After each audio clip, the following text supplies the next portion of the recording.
নমস্কার বন্ধুরা।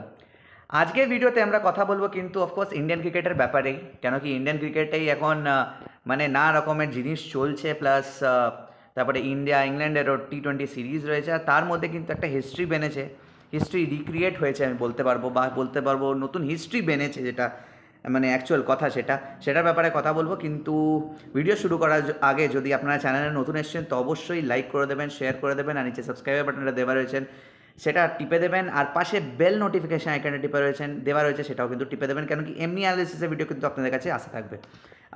কালকে কিন্তু আমরা দেখলাম যে ইন্ডিয়া ভার্সেস ইংল্যান্ডের ম্যাচ ছিল টি-20 থার্ড টি-20 ইন্টারন্যাশনালস ইন রাজকোট। আর ওখানে কিন্তু আমরা দেখলাম যে ভারতীয় দল কিন্তু 26 রানে ম্যাচ হেরে গেল। আর যদি ম্যাচটার ব্যাপারে যদি আরেকবার আমি যদি রিডিফাইন করি বা যদি সিম্পলিফাই করি, তাহলে কিন্তু সিম্পলিফাই করা জিনিসটা কিন্তু খুবই শর্ট হয়ে যাচ্ছে। কি শর্ট হয়ে যাচ্ছে? আমার মনে হয় ইন্ডিয়ান ক্রিকেট টিম কিন্তু একটা ব্যাটসম্যানের বেসিসে চলছে এখন আপাতত। মানে অ্যাটলিস্ট মানে কয়েকটা ম্যাচ হয়ে গেল সে তারই ভিত্তিতে আমি বলছি। যেমনি তিলক বর্মার যেমনি খেলছে সেমনি উনি খেলে আসছেন, আর যেই ম্যাচে তিলক বর্মা খেলতে পারছেন না সেই ম্যাচে কিন্তু ইন্ডিয়া হেরে যাচ্ছে। আর এই হারটা কিন্তু আমরা আগে টি-20টাতেই দেখতে পারতাম, যদি না আহ, তিলক বর্মা ওখানে নিজের হিরোইক ইনিংস খেলতেন আর ভারতীয় দলকে জিতিয়ে বার করতেন। না হলে কিন্তু ওখানেই আমরা আরেকটা ম্যাচ হেরে যেতে পারতাম, কিন্তু না, তা হলো না। বাট থার্ড টি-20 ন্যাশনালে কিন্তু তিলক বর্মা খেলতে পারেনি। অবশ্যই আপনি কোনো দিনও আমরা এক্সপেক্ট করতে পারি না যে একটা প্লেয়ারকে প্রতিটা ম্যাচ একটা প্লেয়ার খেলতে থাকবে, কেন কি এবার প্রতিটা ব্যাটসম্যান কিন্তু কোহলি হতে পারে না, আর সচিন হতে পারে না। সেমনি কিন্তু এবার আমরা করতে পারি না যে প্রতিটা প্লেয়ারই এমনি এমনি বেরাবে। বাট হ্যাঁ, স্টিল তিলক বর্মা যেই বেসিসে খেলছে, যেই ফর্ম নিয়ে খেলছে, সেই ফর্মটা যদি ঠিকঠাকভাবে রাখতে পারে তাহলে কিন্তু তিলক বর্মাও কিন্তু খুব শীঘ্রই নাম্বার 1 টি-20 ইন্টারন্যাশনাল ব্যাটার হয়ে যেতে পারে, আর বেশি সময় নেই ওনারও। আর অফকোর্স কালকে অনেকগুলো ফ্লস ছিল আমার মতে। আই স্টিল বিলিভ যে অর্শদীপ সিং আর মোহাম্মদ শামিকে দুজনকে একসাথে খেলানো যেতে পারে, কেন কি Hardik Pandya as a second fast bowler is not working for me at least. আপনারাও এটা মানবেন হয়তো। অ্যাজ আ অলরাউন্ডার কিন্তু আমি সবসময় হার্দিক পান্ডেকে রাখবো। আর কেন কি Hardik Pandya brings a lot of flexibility in the batting order. কেন কি যখন মারতে ইচ্ছা মানে মার দরকার হবে তখন হার্দিক পান্ডিয়া উপরে নামবে, যখন আটকানোর হবে তখন নিচে নামবে। তো আমার মনে হয় হার্দিক পান্ডিয়া খেলা উচিত, বাট নট অ্যাজ আ বলার। বাট আমার মনে হয় হর্ষদীপ সিং আর মোহাম্মদ শামিকে কিন্তু স্টার্ট দেওয়া উচিত, আর দুজনকেই কিন্তু ফাস্ট বোলিংয়ের দায়িত্বটা কিন্তু দেওয়া উচিত।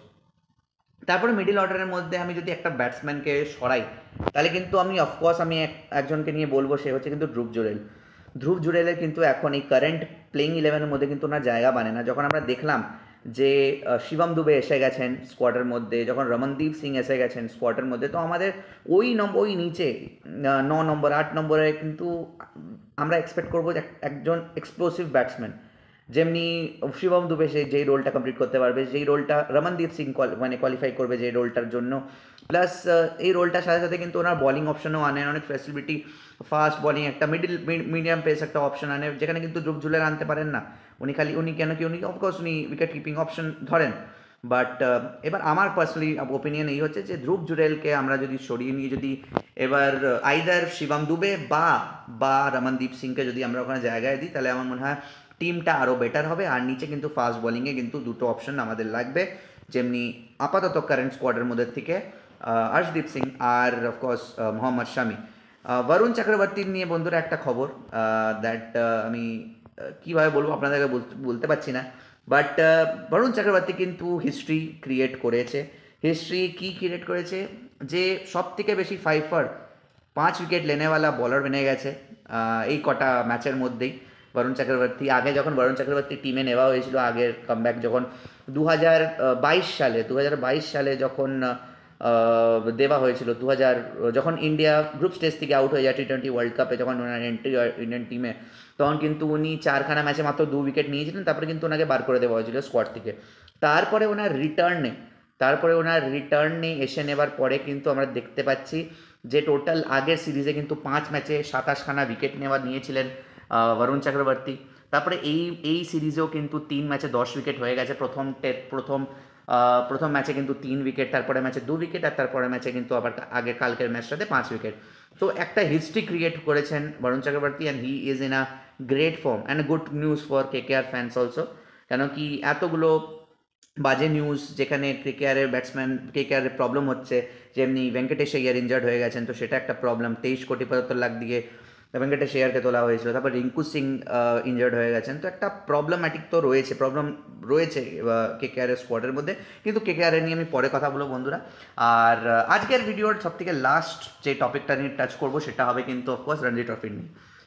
আমরা জানতাম যে প্রথম ফেজে কিন্তু রঞ্জি ট্রফির মধ্যে আমরা অনেক বড় বড় ইন্ডিয়ান ক্রিকেটের নাম দেখেছিলাম, যেমনি of course captain Rohit Sharma, Shubman Gill, Yashasvi Jaiswal, Shreyas Iyer and Rishabh Pant, এমনি আমরা দেখেছিলাম। বাট কারেন্টলি বন্ধুরা এবার নতুন যে টেস্টটা শুরু হবে, যেখানে কিন্তু মুম্বাই হেরে গেছে টেস্টটা, মুম্বাই জম্মু কাশ্মীরের পর হেরে গেছে, তো এবার নতুন স্কোয়াড অ্যানাউন্স হয়েছে।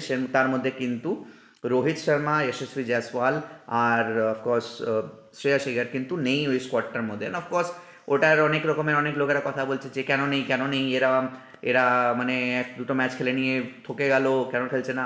বন্ধুরা রিজন আছে। রিজন কি?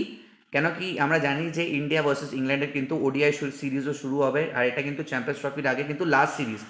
আর তাই জন্য কিন্তু এই ব্যাটসম্যানসরা কিন্তু এই প্লেয়ার্সরা কিন্তু ইন্ডিয়ান ক্রিকেট টিমের সঙ্গে রয়েছে, তো অবভিয়াসলি ইন্ডিয়ান ক্রিকেট টিমের সঙ্গে কিন্তু যুক্ত দিতে হবে এই প্লেয়ার্সদেরকে, তাই জন্য কিন্তু ওরা রঞ্জি ট্রফিতে নেই।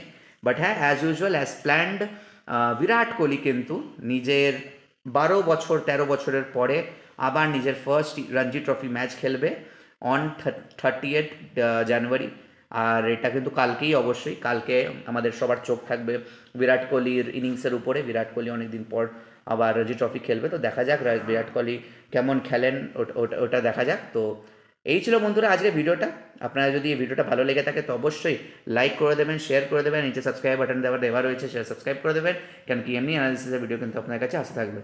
আজ এই ভিডিওটা এই পর্যন্তই বন্ধুরা, দেখা হচ্ছে আবার অন্য কোনো ভিডিওতে। ততক্ষণের জন্য ভালো থাকবেন, সুস্থ থাকবেন, নমস্কার।